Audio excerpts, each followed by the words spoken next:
안녕하세요. AI 시대의 창작입니다.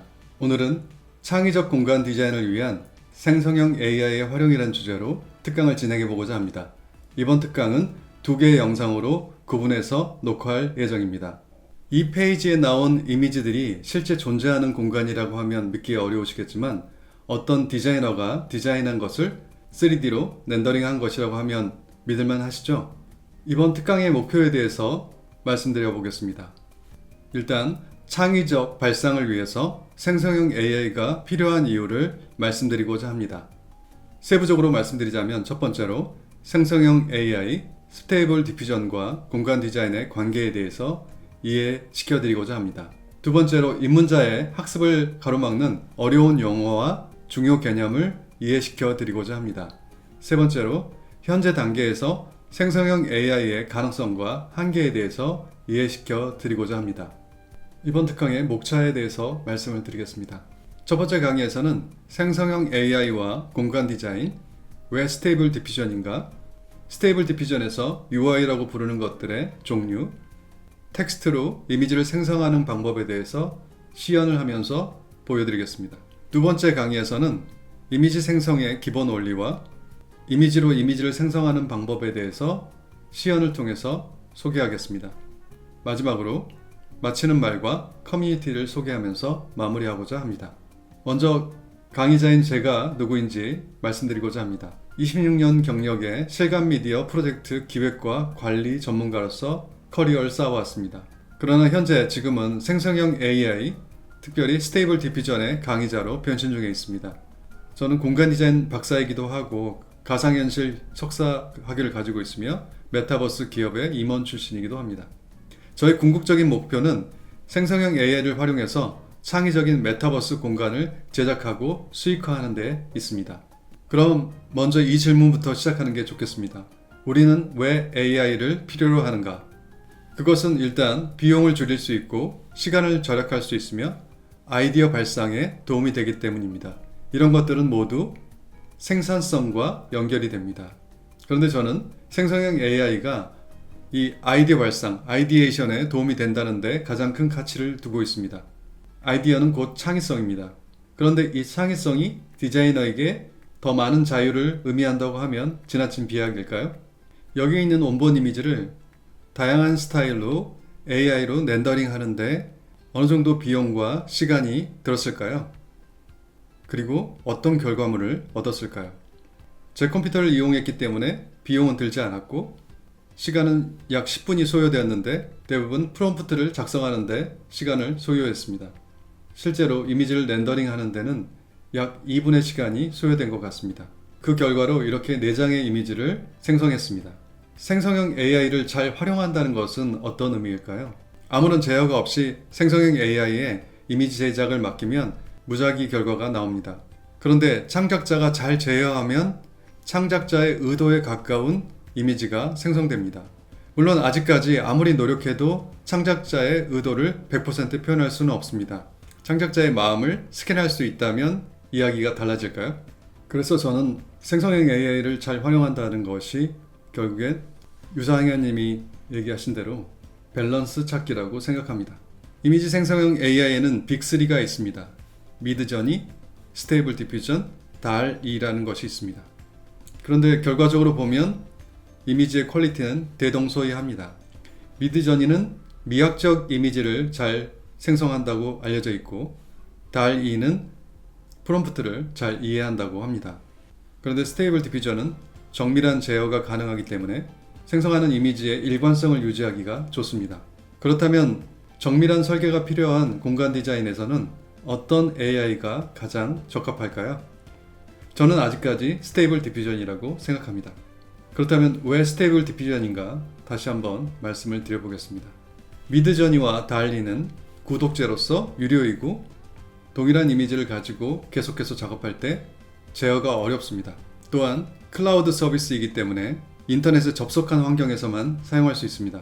그에 반해서 스테이블 디퓨전은 무료이고 세밀한 제어가 가능할 뿐만 아니라 개인 PC에서 설치해서 사용할 수 있습니다. 좀 더 구체적으로 말씀드려 보겠습니다.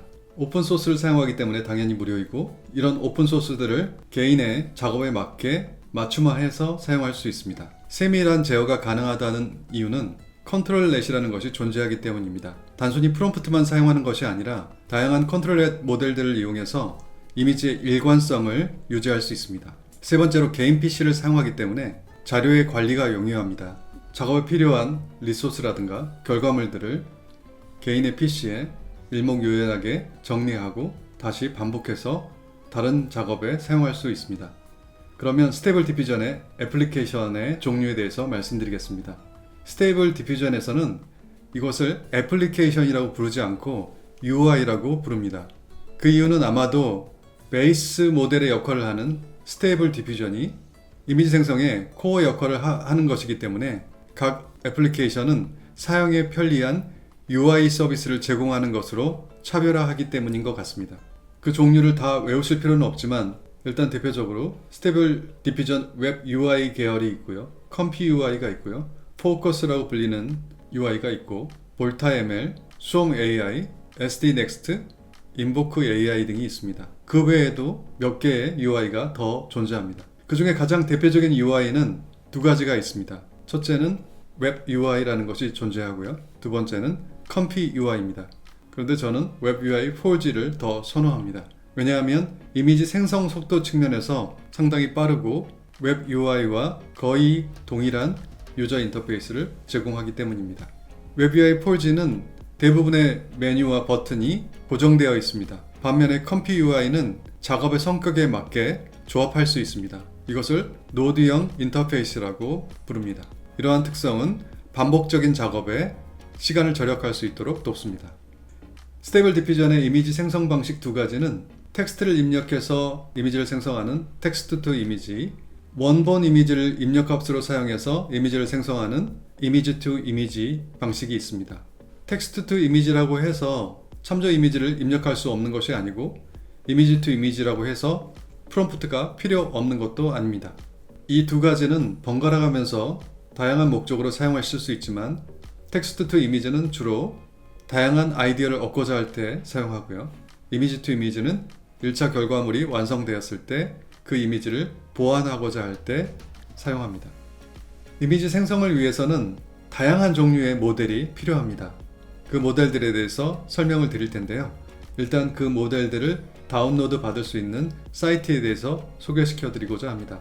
여러 개의 사이트가 있는데 그 중에 가장 대표적이고 입문자들이 자주 찾는 곳이 cbitai.com입니다. 이 화면은 제가 인테리어라는 검색어를 이용해서 검색한 결과를 보여주고 있습니다. 인테리어로만 검색해도 340개의 결과가 나오고 있습니다. 그럼 스테이블 디퓨전의 모델이라고 불리는 것들 중에서 가장 대표적인 것부터 소개해 드리겠습니다. 먼저 여러분들의 상상력이 필요합니다. 스테이블 디퓨전을 하나의 인공지능 로봇이라고 가정해 보겠습니다. 여기 흰색으로 작성된 것들이 대표적인 모델의 종류입니다. 이것들뿐만 아니라 이 특강을 통해서 몇 가지를 더 소개시켜 드리겠습니다. 체크포인트는 이 로봇의 두뇌 역할을 하는 모델입니다. 스테이블 디퓨전이라는 베이스 모델을 특정 목적에 적합하게 파인 튜닝한 모델입니다. 튜닝이라는 단어 자동차와 관련해서 많이 들어보셨죠? 스테이블 디퓨전은 다양한 종류의 이미지를 생성할 수 있도록 보편적인 목적으로 제작된 베이스 모델입니다. 그런데 만약에 고양이를 잘 만드는 모델이 필요하다면 어떻게 할까요? 이 스테이블 디퓨전을 기반으로 수백 장의 고양이 이미지들을 집어넣고 추가로 학습시키면 됩니다. 그것이 바로 체크포인트입니다.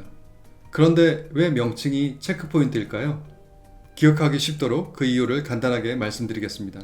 체크포인트는 학습 과정에서 몇 가지 가중치를 설정하게 되는데 제작자가 판단하기에 가장 괜찮은 결과가 나온다고 체크한 그 상태, 그 포인트에서 학습을 종료한 모델이기 때문입니다. 체크포인트는 베이스 모델을 기반으로 만들었기 때문에 그 크기가 수 기가바이트에 이르는 굉장히 큰 모델입니다. 그래서 가볍게 사용할 수 있는 노라라는 모델이 등장했습니다. 체크포인트가 뇌의 역할을 한다면 노라는 이 뇌의 역할을 보조하는 작은 칩들이라고 보시면 되겠습니다. 노라는 Low Rank Adaptation의 약자로서 체크포인트에 비해서 훨씬 적은 수의 이미지로 학습시킨 소형 모델입니다. 그것은 체크포인트를 포함하고 있지 않기 때문에 체크포인트에 의존적이며 크기가 수백 메가바이트 정도로 작지만 스타일이나 재질 변경에 매우 효과적인 모델입니다. 다음은 컨트롤렛에 대해서 소개시켜 드리겠습니다. 사용자는 프롬프트로 AI에게 이미지 생성에 대해서 상세한 요청을 합니다. 그런데 그것은 텍스트에 불과하죠. 여러분들도 카톡만으로 소통하면 지인들과 많은 오해들이 발생하죠. 스테이블 디퓨전과 사용자의 관계도 그렇습니다. 이때 시각적 참고 자료를 활용할 수 있다면 서로 소통하는 데 도움이 되겠죠. 그것이 바로 컨트롤렛입니다. 컨트롤렛은 제어라는 단어와 net, 신경망을 의미하는 뉴럴 네트워크에서 유래한 것입니다. 이것은 상세한 제어를 목적으로 개발된 여러 가지 종류의 모델이 있습니다. 그럼 체크포인트를 어떻게 사용하는지를 보여드리기 위해서 체크포인트 하나를 다운로드 받고 이미지를 생성하는 과정을 시연하겠습니다. 저는 오늘 저그넛 XL이라는 모델을 사용할 것입니다. 이 체크포인트의 설명을 보기 위해서 이 링크를 클릭해 보겠습니다. 저그넛 XL 페이지에 왔습니다. 사실 이곳 검색창에 아키텍처나 인테리어로 입력하시고 검색하면 그 분야에 적합한 다양한 모델들을 찾을 수 있습니다. 그렇지만 오늘 저는 보편적으로 많이 사용하는 SDXL 계열의 모델인 저그넛 XL을 사용하겠습니다. 여기에 보시면 23,000개의 좋아요 표시가 있습니다. 이 정도면 이 모델의 품질에 대해서는 어느 정도 확신할 수 있을 것 같습니다. 아래로 쭉 내려가시면 이 체크포인트를 사용하는 사용법에 대한 권장사항이 나와 있습니다. 권장사항이기 때문에 꼭 지키지 않으셔도 됩니다. 오늘 이러한 내용에 대해서 구체적으로 설명하는 것이 이 특강의 목적은 아니기 때문에 여기에 이런 내용이 있다는 것만 말씀드리고, 실제로 이 모델을 사용하기 위해서는 여기에 있는 이 다운로드 버튼을 눌러서 특정 위치에 저장하시면 됩니다.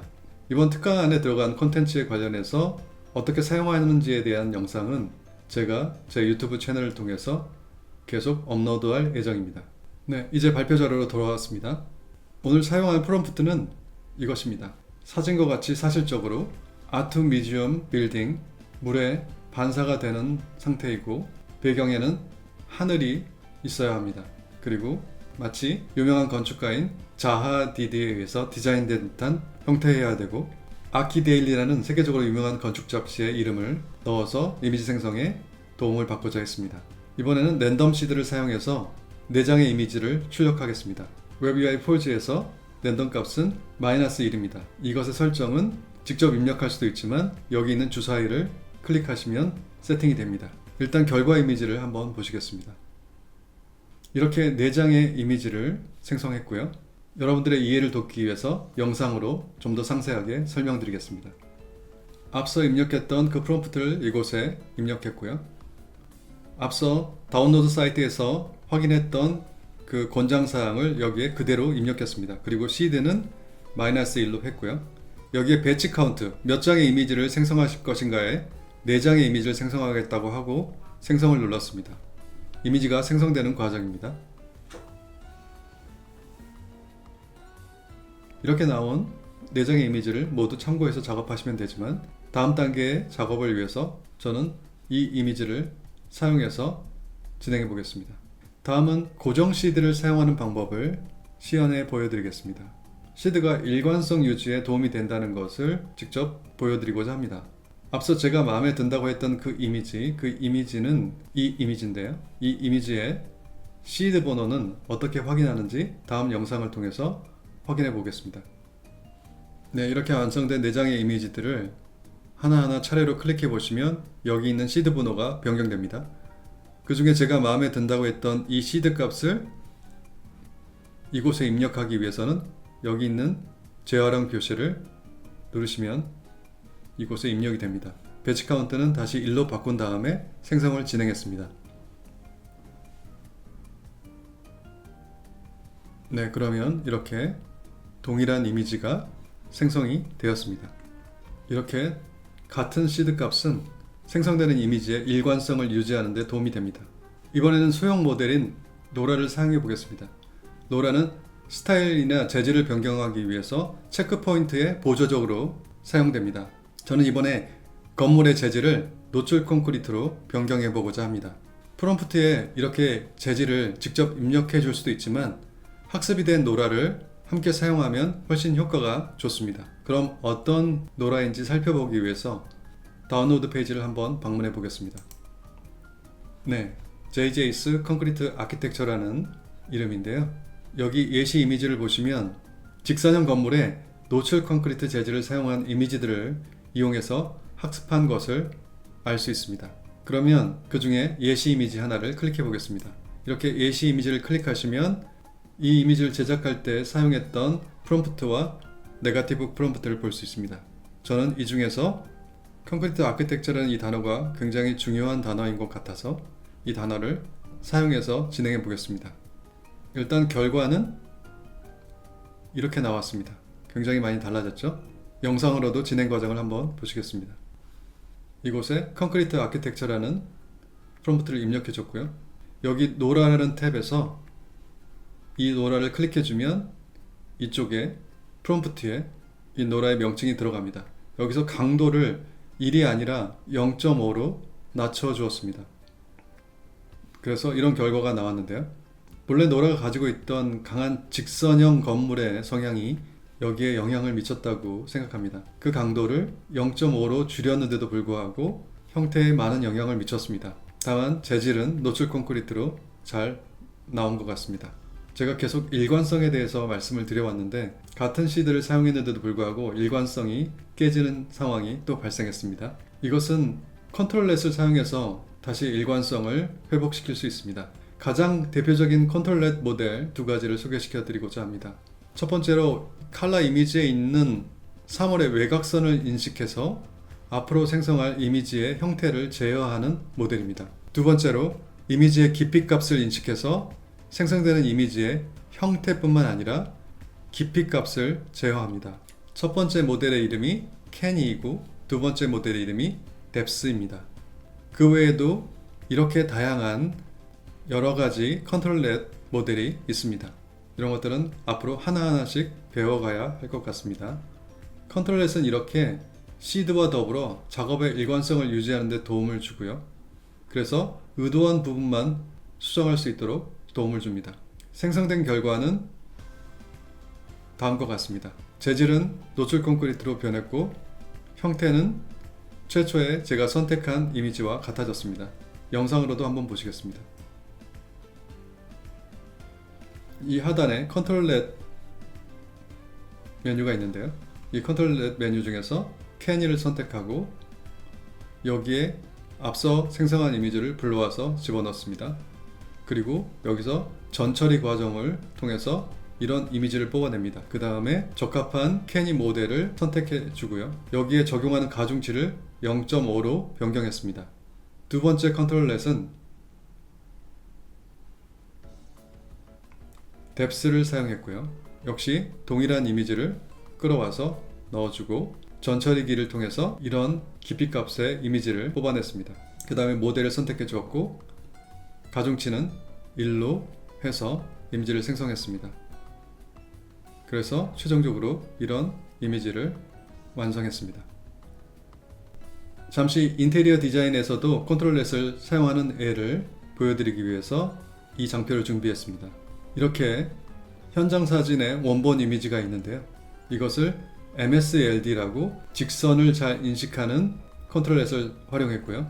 뎁스라는 컨트롤렛을 사용해서 프랭크 로이드 라이트가 디자인한 호텔 로비 인테리어 디자인을 해달라고 요청했습니다. 그 결과는 이렇습니다. 프랭크 로이드 라이트 스타일로 로비가 디자인되었고요. 이렇게 현장 사진을 가지고 앞으로 작업할 인테리어에 대한 아이디어를 얻을 수도 있습니다. 사실 이 원본 이미지도 스테이블 디퓨전으로 만들었습니다. 이렇게 컨트롤렛을 활용해서 작업의 일관성은 유지했지만 아직도 이미지에 많은 오류들이 있습니다. 여기에 지금 표면이 고르지 않은 부분이 있고요. 여기도 왜곡된 부분이 존재합니다. 그 다음에 여기에 있는 이 구조의 정확한 용도를 파악하기 어렵습니다. 이렇게 모호한 형태를 가진 것들이 존재한다는 문제가 있습니다.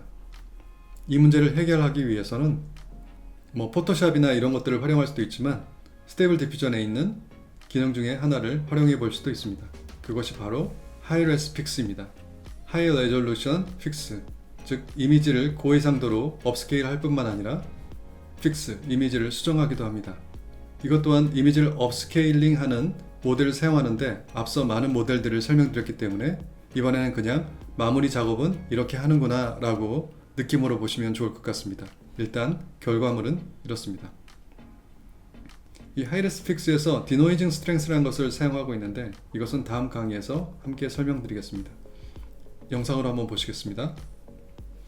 하이레스 픽스는 여기에 존재하고요. 이렇게 업스케일은 2배로 디노이징 스트렝스를 0.7로 그리고 생성을 눌러주었습니다. 이미지가 생성되고 있습니다. 결과물이 보여지고 있고요. 여기에 이렇게 이미지들의 문제들이 개선되었는데 상부에 여기 약간의 굴곡이 진 것이 다소 마음에 걸리네요.